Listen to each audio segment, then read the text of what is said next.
Hi അവളപ്പോൾ കൂലി കണ്ടു. കുറേ നാളായിട്ട് ഈ പടം കാണാൻ വേണ്ടി ഇങ്ങനെ വെയിറ്റ് ചെയ്തിരിക്കുകയായിരുന്നു. കാരണം ലോകേഷ് കനകരാജ്, രജനീകാന്ത് കോമ്പ്, പുള്ളി എന്ന് പറയുന്ന ഒരു മിനിമം ക്വാളിറ്റി ഡയറക്ടറാണ്, മിനിമം ഗ്യാരണ്ടി തരുന്നതാണ്.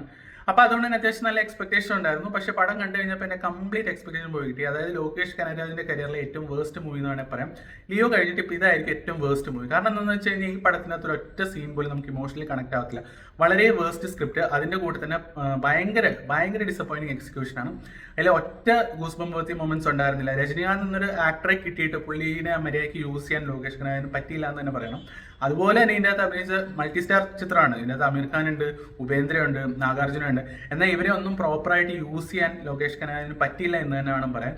മൊത്തത്തിൽ ഒരു ഇമോഷണൽ കണക്ട് തരാത്ത, ഒരു ഇമ്പാക്ട് തരാത്തൊരു മൂവി. എനിക്ക് പേഴ്സണലി ഈ മൂവി ഒട്ടും ഇഷ്ടപ്പെട്ടില്ല.